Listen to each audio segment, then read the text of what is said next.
Sir ఇప్పుడు నిన్న ఏవో సార్ వచ్చింది సార్, వాళ్ళు ఎంక్వైరీ చేసుకుంటాను, భూములు ఎంక్వైరీ చేసుకుంటాను సార్. ఇప్పుడు ఏమన్నారంటే తండ్రి నుంచి కొడుకు అట్లా చేసుకున్న వాళ్ళు చాలా మంది ఉన్నారు స్లాట్లు, అవి మాత్రం పడేయని చెప్పిండు. ఎందుకు పడే సార్ అంటే వాళ్ళకి మాకు గైడెన్స్ రాలేదు, అవి ఇప్పుడు పడే, అవి ఎప్పుడు పడేది తెలియదు అని చెప్పిండు. నిన్న ఏవో సారే చెప్పిండు అవి పడేయాలి. ఎందుకంటే ఇప్పుడు రైతు బంధు పడేటప్పుడు వాళ్ళతో పాటు అందరికీ పడాలి, వీళ్ళకి కూడా పడాలి. ఇప్పుడు తండ్రి కన్నా పడాలి, లేకపోతే కొడుకు కన్నా పడాలి. మేము అనేది అది. ఎందుకంటే కోల్పోతారు కదా సార్, అట్లా ఎంతో మంది చేయించుకున్నారు, 20-30 మంది చేయించుకున్నారు అట్లా.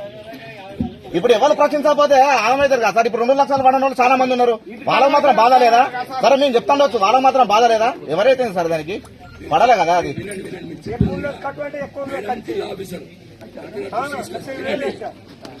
నష్టపోతారు కదా, ఎవరైనా ఒకరు ప్రశ్నించాలి కదా. ఆ గ్యాసులు చూస్తే చాలా మంది ఆ రోజు నుంచి మేము అప్లికేషన్ పెట్టిన నుంచి కొంతమంది ఆన్లైన్ అన్నారు, ఆన్లైన్ కాదు అది. ఇప్పుడు ఆఫీసులో పోతే కరెక్టే ఉన్నది, పైనుంచి పడింది మేమేం చేయాలని బరాబర్ వాళ్ళు చెప్తాను, వాళ్ళు ఆపరేటర్ చెప్తాను, కంప్యూటర్ ఆపరేటర్ చెప్తాను, పైనుంచి పడింది మేమేం చేయాలని. అది ఎందుకు పడతలేదు? అది పడలేదా గ్యాస్? 500 రూపాయల గ్యాస్ పడలే కదా అది. అది ఒకసారి చూడండి మేడం అది. ఎందుకంటే ఇప్పుడు మనం పూర్తి కావాలి, అందరికి రావాలి, కరెక్ట్ వస్తే దానికి ఎవరైనా ఒప్పుకుంటాం మేడం. పడంది పడనట్టే ఉంటది కదా.